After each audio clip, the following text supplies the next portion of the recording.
That was a fun spot. Hey, can I jump in real quick, Lonzo? I would love to ask Big A a question.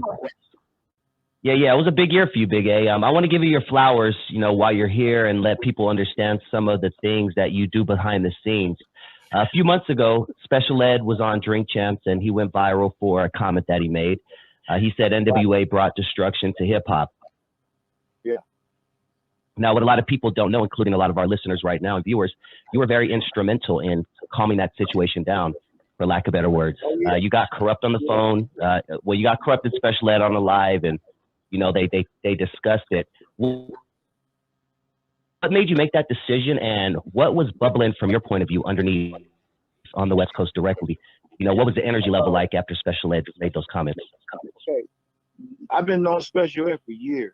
You know what I mean? And then when I said I wanted to use the my conceptions concept and idea, but make it a business, make it a nonprofit, which was all in the same gang movement, right? To bring it back to stop the violence in hip hop. I was tired of the culture being hand fed the illusion that the gun, the slime, the money, the balling, and then the killings. These artists was coming up, 40 million followers, and and doing great, selling 100 million streams, and get killed. But when they get killed, and none of their people is going to profit off of what they created, but the people who distributed the music was eating. And I got tired of looking at that side of the industry when I'm looking at a young lady who works in the promotion department for a major streaming platform, sending her son to college and buying him a Tesla. And all she does is marketing at this distribution company. And I'm looking at the artist that's dead now and his kids, the single baby mother. I just said, man, we got to redesign the next generation of talent. So I came up with the nonprofit thing, turned it into a business, start manufacturing, pumping it up, trying to get it my conception. I got a few of his family members who said, keep going, Big A. We like it with you, keep us involved. We will support it. Talking about, so and Kurupt was talking about it. He said, damn, I made a video with the on the same thing logo, and then I morphed it into self-destruction. And I put those two things together because it was a positive movement on the East Coast and positive movement on the West Coast. So I put those things together, and Special Ed seen that, it Kurupt is Special Ed. So me and Special Ed started building from there, and he got me involved with the Hip Hop Alliance. Curtis Blow, Chuck G, and Karis One got me on the phone with them guys, and that's when we started doing the online conferences. You know what I mean? And Lonzo would come in and represent, and I was just trying to get more representative from the West Coast. So he knew where I was on the unity and the bullshit, and I knew that it would get attacked. So when he made that statement on the Drink Champs, and that day he went on Drink Champs, he gave Nori and DJ EFN the all in the same gang shirts when they wore them. The DJ EFN wore them when they interviewed Big Daddy Kane. He said, Big A, we support you with this out here. I loved it.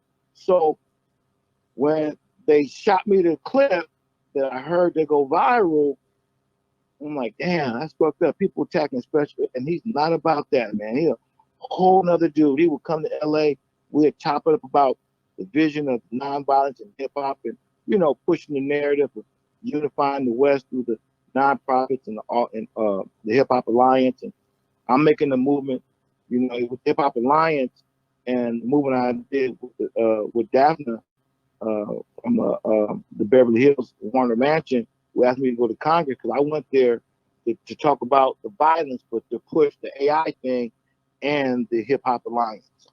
You know what I mean? So I put these things together. So when Ed got attacked, we had our normal conference, our normal Zoom meeting, me, Dash, Kurupt, Bayleaf, our team, and we were discussing it. And then Bayleaf, my program director for the online radio station, Fizzle, he brought up the Special Ed thing. And Kurupt said, what happened? So he said, "Oh hell no!" I said, "I know, man." And Kurupt, we made a call to Special Ed. I said, "He's not gonna answer, man, because everybody's attacking him." So I hung up the phone, and next thing you know, Ed hit me, and I put Bear back on the FaceTime, and we addressed it. You know what I mean? And we all came to the conclusion that people taking things out of text, because my thing was looking at this negative, this positive thing go negative, and this is another separation of mass media trying to separate something that was good. Okay, so by us supporting it and saying, you know what, man, I'm gonna talk to the OGs, I'm gonna do my part, but to put that out after I showed everybody, because I knew it was history, I knew I was capturing this. So I got it, and the first thing Dad said, "Big A, you getting this?" I said, "Hell yeah." And I put it out uncut. And by me putting it out uncut, to show that us, executives, artists, names, was trying to readjust and rearrange the narrative, it kind of worked out to where it got to where JD, thank God for JD, he came in, made the calls, got Special Ed on there, made his call, and got Q on his podcast. And Special Ed and Q did their thing, and we calmed that whole situation down. Because I did not want to see Special Ed come to the West and people start plucking at the young man, because he's a good dude. He's just as brilliant as Nipsey and everybody else, man, and his heart was not that. You hear me? Got you. So that's my take on that. It was organic, and it was East Coast, West Coast, and I just seen somebody trying to divide us again. And as an OG, and pushing what I do on the administrative side, and looking toward the future of the next generation, I had to just, put my head on the chopping block for that. Okay, got you. Much love, Doc. Thank you. Thank you very much. Yeah, man, no problem, man. I was watching, looking at Instagram this morning for a minute, and I saw these youngsters. I think it was in Atlanta. They got like a Christian church. They got a whole Christian thing. They party to Christian music. Yes, it's another bubbling underground movement coming from these kids. They trying to get away from, a lot of people are tired of this, man. This killer whole thing. They really a lot of folks ain't with it, and I applaud them for it. I wish I could be more involved in it and help them guide them out of the bullshit. Yeah. But I saw, as a preacher on Facebook and Instagram, he's very popular all of a sudden. Got a little short dude, kind of raspy voice, talk shit about it. He almost remind me of a Charleston White with a suit on. Yeah. He don't like nobody, okay? And you got these kids down here trying to create a Christian environment or a clean environment for them to party in without all the bullshit with their clothes on. With without weed, I don't know, because weed ain't got to do with the Bible. And he was trying to call it blasphemy. And I'm like, dude, can anybody win, period?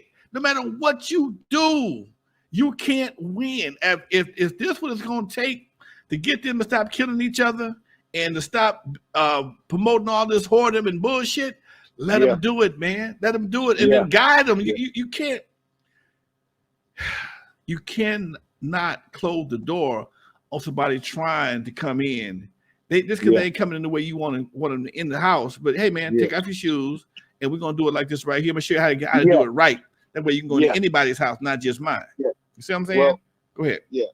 Alonzo, when you was coming up and you studied entertainment business, you was in it from top to bottom. You was an executive at one point, and you knew how the machine ran, and you was talent at the second part, so you knew the flamboyancy, and you moved with the time, right? So as it started changing in hip hop, music, rap, it's going to always change. I don't mind embracing it, right? Because it's going to always elevate. But by being an executive, I see what they're doing. They're not allowing music that's getting played today, made today, be catalog music. We still listen to Stylistics, Kavaris, the OJs. We still listen to the artists that we grew up with, the Mac 10s, the Dub C's. We still sell out shows around the country because these records were set up for catalog records. Now, this new era of music business is one shot bang. Right. It's not a physical copy that you're going to always see. You're not going to see the credits on it. So it's not stamped in your mind. So there's no visual with it. So it's going to always, it's not going to last. You know, 10 years from now, you're not going to want to hear that Drake song and party to it. Okay? So all I'm saying right now, they're devaluing our culture. They're devaluing something we created because they couldn't control it. Now, I say that because I was told by president of BMG at the time. I was a record shop owner, and we was doing these conventions, and I would go to BMG or Arista, and I seen Alicia Keys before they took it to the world, and it would get retailers' point of view on it, and I understood the operation.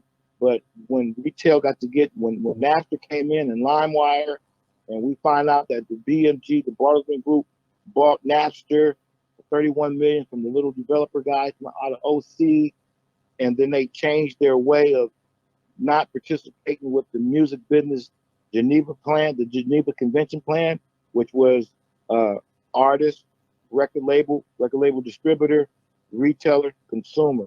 That's how it was structured.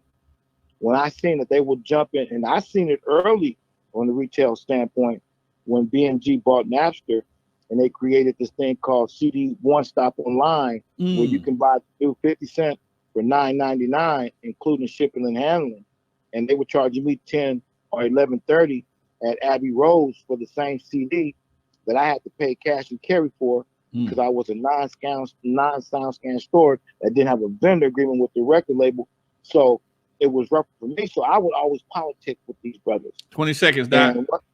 Huh? We got 20 seconds left. Anyway, wrap it up.